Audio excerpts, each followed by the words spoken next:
The government's working group on developing tourist hotspots focuses on offering visitors unique insights into Hong Kong's culture, heritage, and natural beauty. Waiting time for patients with cardiovascular disease significantly reduced at the chest pain center in Pak Fu Lam's Queen Mary Hospital. And a federal judge has temporarily halted the administration of U.S. President Donald Trump from banning the enrollment of foreign students at Harvard University.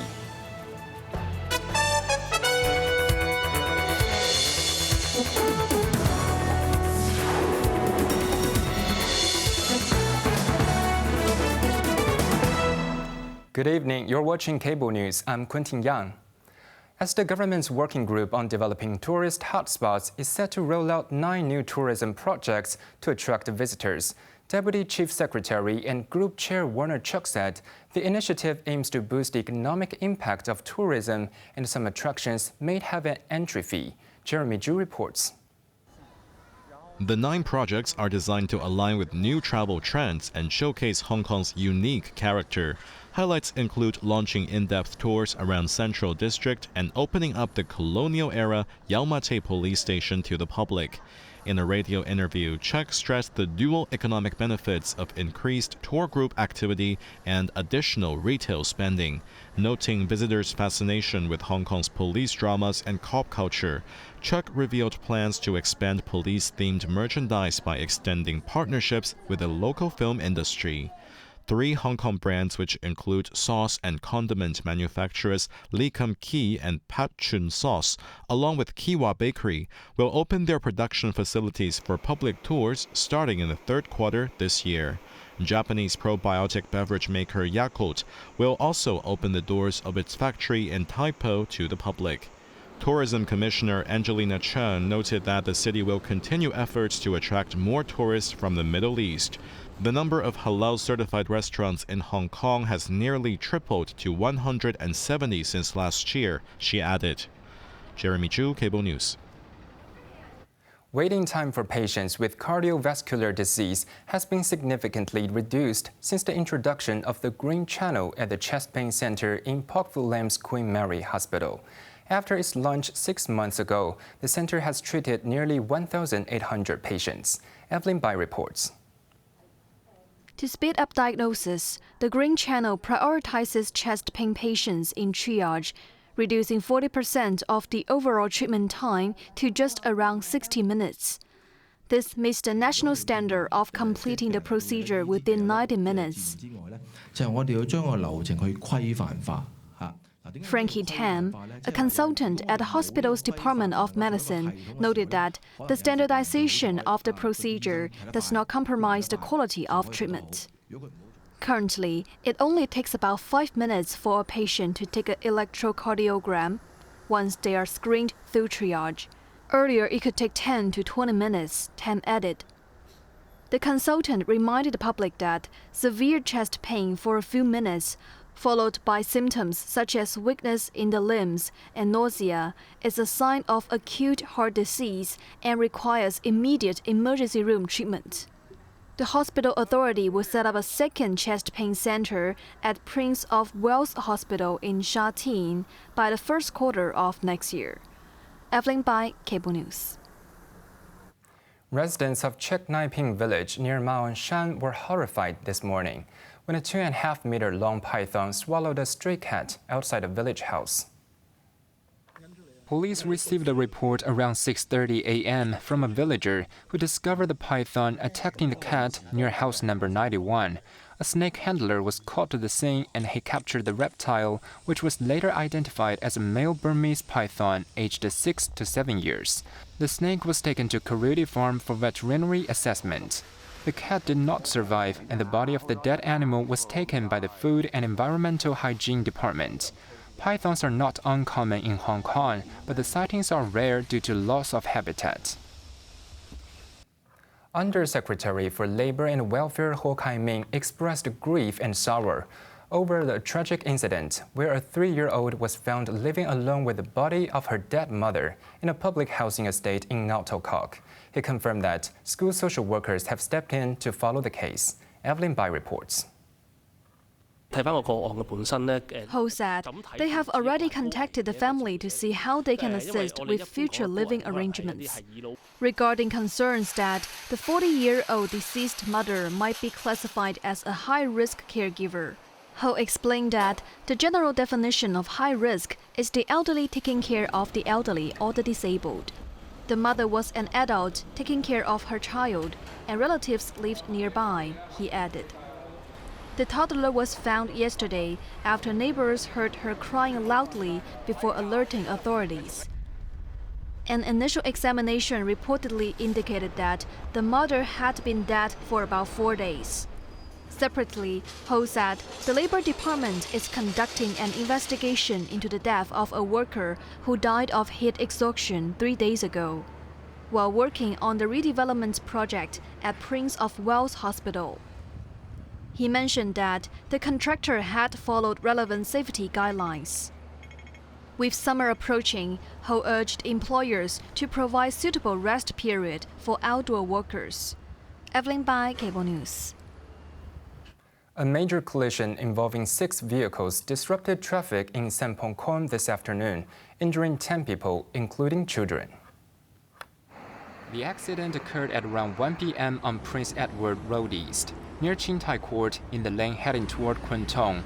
A private car reportedly slowed down due to traffic congestion, triggering a chain reaction involving 2 other private cars, along with a van, a tour bus, and a truck with a mounted crane.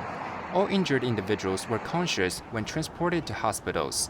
Police cordoned off 2 lanes for investigation, which were reopened by 3:30 p.m. Environment Secretary Ci Ching-wan says the government will take a cautious approach to further implement restrictions on the use of plastic, citing economic pressures from trade tensions. A trial scheme will identify viable alternatives before banning takeaway plastic cups and containers. Jeremy Zhu has more details. Talking to iCable News, Zhe acknowledged that enforcement-driven environmental policies risk backlash during economic uncertainty.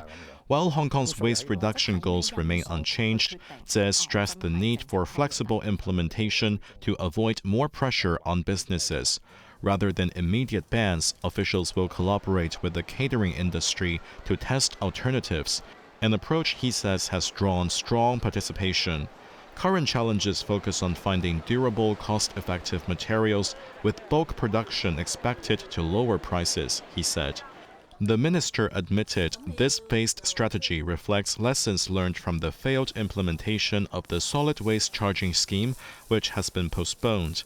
Looking ahead, the environment chief highlighted cross-border recycling cooperation within the Greater Bay Area. Electric vehicle batteries, for instance, could undergo initial processing in Hong Kong before they are dispatched to facilities on the mainland for more complex recycling. This approach will help balance environmental and economic objectives, Zhe said. Jeremy Zhu, Cable News.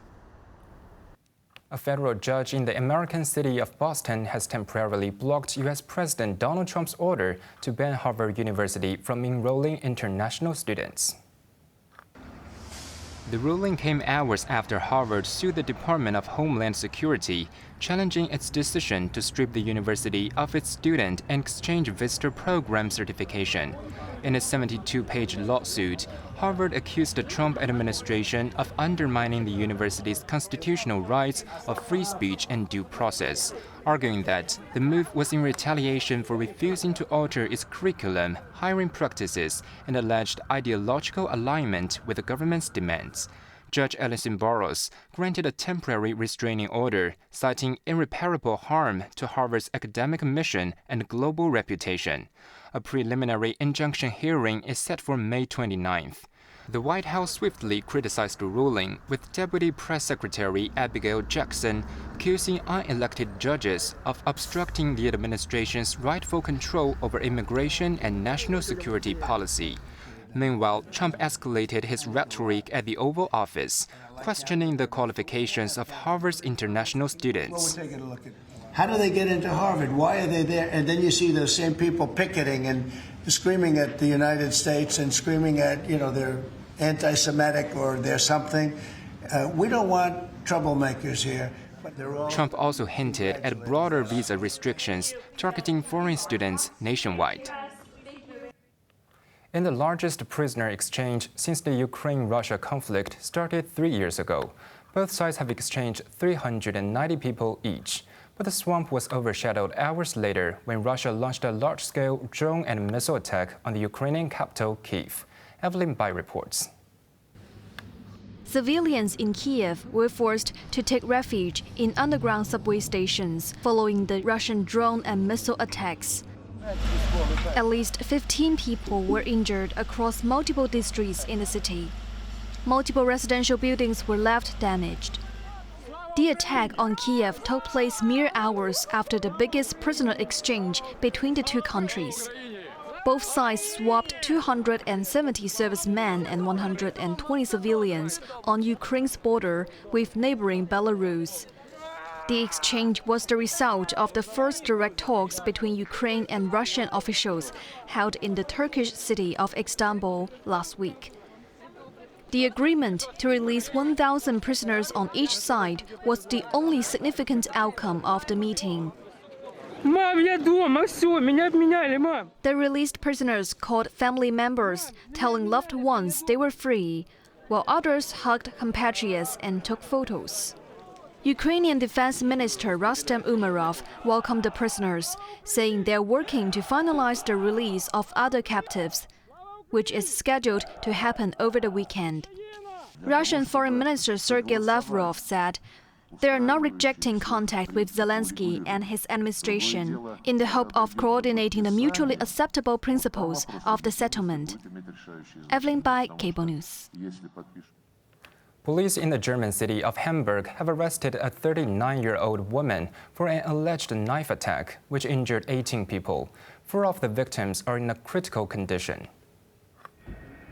The suspect, who is a German citizen, allegedly stabbed commuters indiscriminately on platforms 13 and 14th at Hamburg Central Station.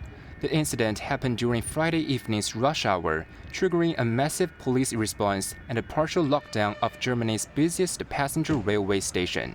Dozens of emergency vehicles responded to the scene, and emergency crews were seen treating some victims on site.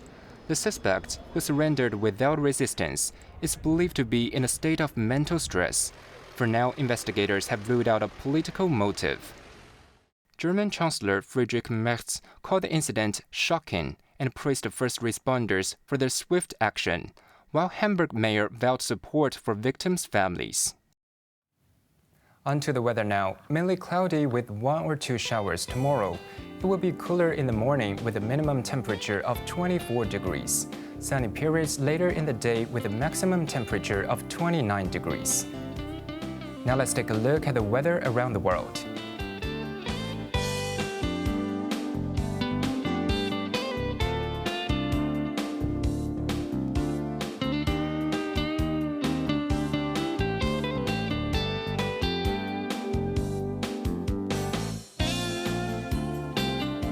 And that's our news tonight. I'm Quentin Yang. Thank you for watching. Good night.